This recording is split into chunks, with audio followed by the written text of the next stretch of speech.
Who's that girl? La la la la la la la la la la la la. Is that girl? La la la la la la la la la la la la. Man, it took Nora no time to figure out that Elle was that girl. So let's talk about episode 5. This one is called Feel Her Love. So we open up the episode with Hannah Rand walking through the hospital, walking past all these soldiers. She stops and look at how sealed off the basement is. And she goes into a room to talk to Sister Sergeant Park. And you could tell that Sergeant Park is super stressed because she's over there smoking cigarettes. And Hannah Rand is in there on business from Isaac because they're in the middle of a war and they want to know why Sergeant Park killed some of her own men. And Sergeant Park chimed in and said, including Leon, which let Hannah Rand know it was serious. So she asked what happened. And Sergeant Park said, hey, we were doing our normal routine patrol. We were clearing the building like usual. We did all the floors with no problems. The issues came when we got to the basement, though. For starters, we had access issues, so we could only go in through one stairwell. So that's where I sent my men. So the first squad went to B1. There was nothing there, not even rats. So today they sent a squad to B2 with the same expectations. And she put Leon in charge because she said he's my best. And based on this conversation that she's having with Hannah Rand, that's also her son. And when he first radioed in, everything was going as expected. He saw some cordyceps on the floor and on the walls. They were expecting to see some infected down there to clear that out. But what they found was totally unexpected. She said 5 minutes later, Leon radioed in and he was having trouble breathing. And she said at first she thought maybe he had been bit. So she said, Leon, were you bit? He said no. He said it's in the air. And he told her to seal the squad in. And she gathered her soldiers to do exactly that. They sealed off B1 and B2 and no one has gotten sick since then. And Hannah Rand said, we can't afford to lose the hospital. I'll only tell people that need to know this information. And she told Sergeant Park, as far as I'm concerned, you solved the problem permanently and heroically, and we owe you a debt. So she got up to leave, and on the way out, she said, hey, I'm sorry about your son. So this is day 2 in Seattle for Ellie and Dina. Dina is working on triangulating a safe way for her and Ellie to get to the hospital without being caught. And Ellie comes out and says, hey, I can help you. But then she realized she wanted no parts of this because she was non-school oriented. At least that's what Dina called her. I feel like I need to add that one to the phrase bank because that's a good way to say that someone's not smart. So Ellie decided to keep exploring the building. But before she got away, they had to take a quick love break. Called Ellie's name, and when Ellie looked back, she just smiled at her. And they gazed into each other's eyes from afar, and then Ellie walked away. I said, oh, y'all really lesbians. This is fresh young love. So Ellie ends up walking into this theater and she sees all these musical instruments on the stage. And of course she went to the guitars. So when she sat down on the stool and got ready to start playing, and based on the lighting and stuff like that, I expected her to hit us with that Nationwide is on your side. It just reminded me of one of those commercials. So Dina comes into the theater and says, hey, I figured out a route. So they're talking through the strategy. And Dina found a gap between the Wolf Patrol route. And Ellie asked the question. She said, why are they not patrolling this long-ass building? And we don't have that answer just yet, but I'm sure it'll come in the future. What we do know is that Nora's on the first floor of the hospital. And Ellie asked, how do we know that? And Dino said, because they never shut up on the walkie. Now, Ellie was calling them dumb, talking about, hey, y'all are at war, but y'all are out here talking on the walkie all reckless? And Dina said, I have thoughts on this too, because maybe it's the people they're fighting. The scars could be seen as like Amish folks, where they're pretty low tech, because the wolves are on the walkies like they know nobody's listening. They also aren't really paying attention to the fact that we took a walkie off of one of their dead soldiers, which means they're probably cocky, and that gives us an edge. And Dina said, honestly, what we're doing is pretty reckless, so that's a moot point. And Ellie said, so if we leave now, we'll get where we need to go by nightfall. And Dina was like, yeah. And Ellie said, let's go be reckless. So they head out and they're walking through the city, and then all of a sudden they walk up on a group of dead scars in the street right under this mural. And Dina gets sick again. And while she's dealing with that, Ellie is like, we shouldn't be here. This is a bad idea. And then she tells Dina, hey, I'll take you back. You don't have to go with me. She's really trying to protect Dina and the baby. But Dina gets herself together and keeps walking. She said, you never really asked me who my first kill was. So she starts telling this story about when she was a kid and she was living with her mom and her sister. Now, she kept asking her mom if she could go outside. Her mom kept telling her no.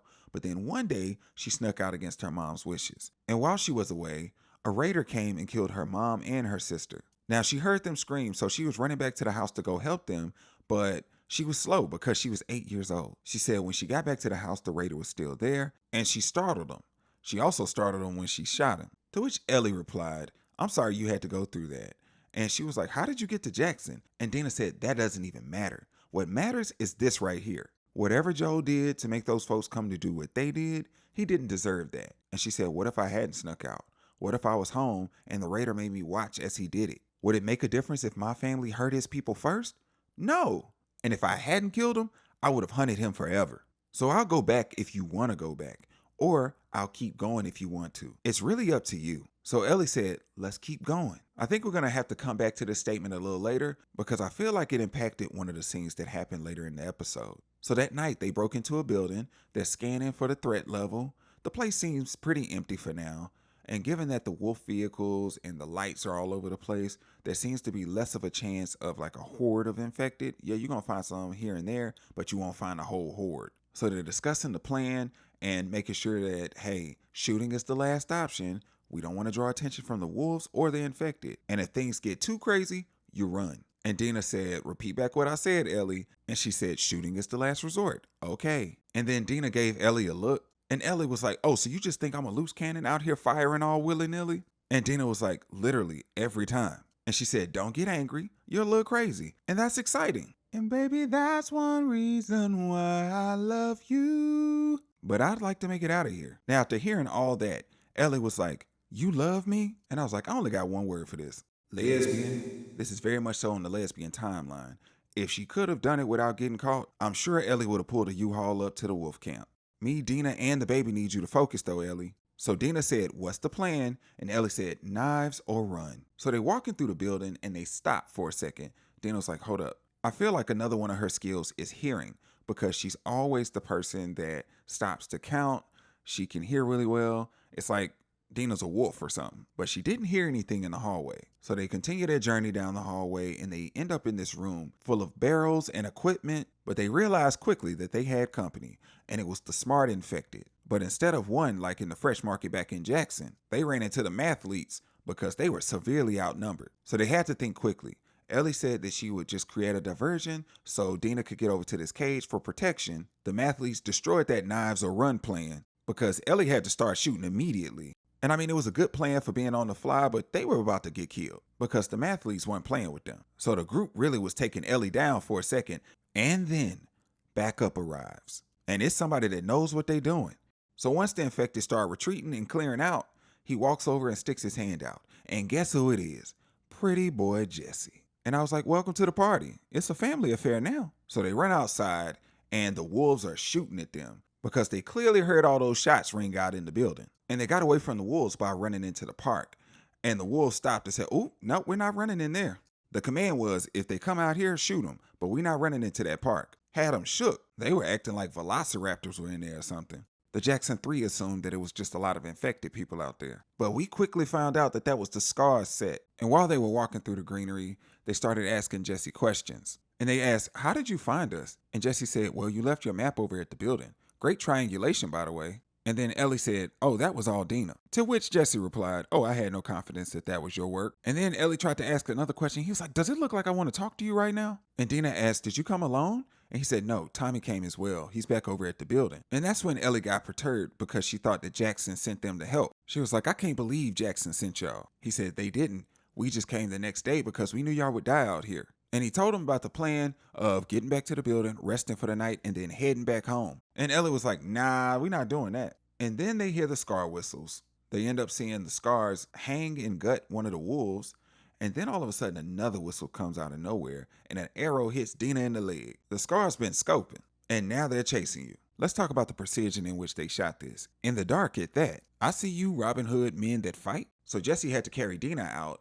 Meanwhile, that left Ellie alone and she had to hide. So she was in this tree like she was in Sleepy Hollow. And then she saw a path to a building and she ran over there alone. Turns out it was the hospital. She had to crawl through tall grass to get there and avoid the wolf patrol. Now the dog almost had her, but then she crawled into a small space, so they thought it was just a critter. So the next thing we see is Nora patching somebody up in the hospital, and then she goes into the other room to clean. And while she's in that room, you hear a voice say, put that shit down. Hands up and turn around. And then she sees Ellie, and Ellie is like, you remember me? Sure you do. Where's Abby? Nora tried to play dumb and say, I don't know. And Ellie was like, yeah, you do. To which Nora replied, we could have killed you. And Ellie said, maybe you should have. Or you could have stayed the F up out of Jackson. And this is something I've been saying the whole season. I said, if you're going to go through with such a plan and behavior of vengeance, you got to kill everybody in the room. Don't leave anybody there that could come back and see you. So you were in the room and y'all all heard her say, I'm going to kill everybody.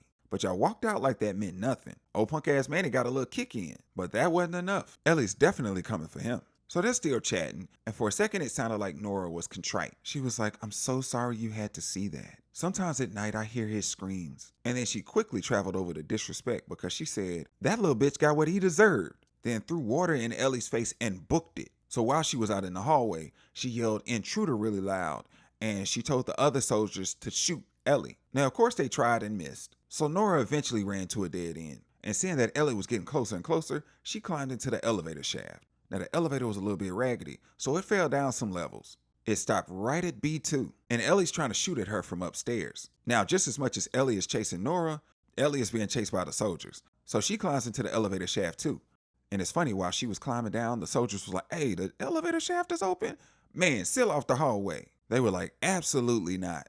And by the time Ellie gets down to the elevator, Nora is already off on B2. And I believe she actually knew what was on that floor. I think she was trying to draw Ellie down there to kill her since she already knew she was going to get shot. So as Ellie's walking through that floor, it kind of reminds me of a scene from Stranger Things. It makes me think of the Upside Down a little bit. Now, I know her name is Ellie, but I do call her Elle sometimes, and then other times I call her 11.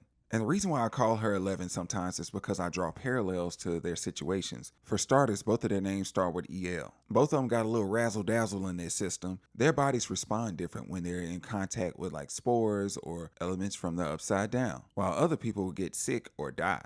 They both tough as hell. They're gonna fight for their people. They're not too far in age and they're adopted. So as Ellie's walking through the Upside Down Last of Us edition, she sees Leon and the team and it looks like they kind of got eaten up by the cordyceps. This may actually be ground zero because Sergeant Park was talking about how they brought some of the first infected with the cordyceps to this hospital. So maybe that would explain why it's in such an advanced state, because the infection being airborne is crazy. And that's why they were told to bomb places, because the cordyceps and the infected are getting a lot stronger and smarter. They're invasive and they're adapting. So while looking through the area, Ellie hears Nora having difficulty breathing.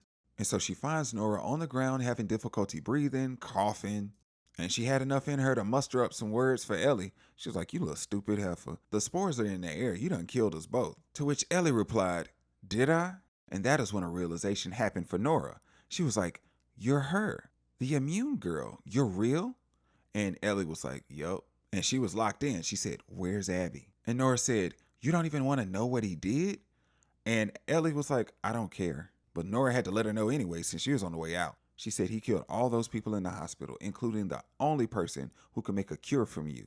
And that was Abby's father. Now, when Ellie replied, I know, a number of things ran through my head. This goes back to that conversation that Ellie and Dina were having in the street, where Dina was like, no matter what Joel did, he didn't deserve that. So what he did really didn't matter to Ellie. But I think each individual conversation helped her put things together. Because when she was trying to get clear from the hospital, she was talking to Gail, and Gail said what Joel said didn't make sense to her. He said he wronged Elle, and he saved her. The wrongdoing was the lie. And I've been saying that Elle was mad at him because she knew he lied. I think she just wanted Joel to be honest, and the fact that he felt like he couldn't be was the problem. But then you look at this conversation with Nora, now the pieces are coming together. Because now she has a better grasp of what it means when Joel said, I saved her. So Ellie said, I know, and went right back to, where's Abby? And I honestly don't understand what Nora was trying to achieve when she told Ellie this information. You might have gotten some leniency had you told her where Abby was, but you still holding out on that information. Speaking of leniency, Joel didn't get any leniency when he saved Abby's life from the infected down in Jackson. So you had to know that Ellie wasn't going to go light on you. I told you after episode 2 that 11 was going to be on her Beatrix Kiddo from Kill Bill. She's literally little Joel. She's very direct and asking for something very specific, and you are standing in the way of that. And this is exactly how you get taken out. And by this time, Nora's breathing is getting way worse. And when asked where Abby is, she says no. And by this time, Ellie has put her gun away. She looks around and she sees a pipe on the ground. She goes to pick it up, comes back to Nora, crouches down a little bit and says, where is she? And Nora still says no. I was like, man, you really holding your girl Abby down. You are ride or die for real. You about to die though, but at least you're dying with honor. Because Ellie was definitely about to put in that work with that pipe. because every time she didn't answer her when she asked where Abby was, she hit her, but it got more aggressive each time. So right after that last aggressive swing of the pipe and where is she, we see a scene where Joel is coming to Ellie's room to wake her up. So I'm assuming that this happy thought of him is when they first moved to Jackson, and she's thinking of him as she's avenging him in this moment. And that is where the episode ends. I think this was a really good episode. A number of things happened in this episode. For starters, Jesse and Tommy showing up throws a monkey wrench in the plan for Ellie and Dina. I mean, they showed up right on time, but Jesse already said, the first chance we get, we going home. Mind you, Ellie just got her first taste of blood with Nora, so she's not trying to hear any of that. Also, she's by herself now, and I'm trying to figure out how she's going to get out of B2 without getting caught. But I'm going to say it like this. The moment Jesse finds out he has a baby on the way, oh, it's a wrap. They going home. Now, I have one more observation that I would like to bring forth. How smart is the fungi? They already have smart infected that can hide and stalk prey and all that kind of stuff. Do you think it's getting smart enough where the fungi is leading people to it? For example, when Sergeant Park was talking about how certain stairwells had rubble all in it, it was just collapsed so they couldn't go down those stairwells, but then you could only go down one of them, and that led you to where Leon and his team got gobbled up. That would be something interesting to find out. So that's pretty much all I got. What did y'all think of the episode? Is there anything that I missed? Please leave a comment down below. Hit that like button, subscribe, and hit that notification bell for future content. Thank you for watching, and until next time, take care.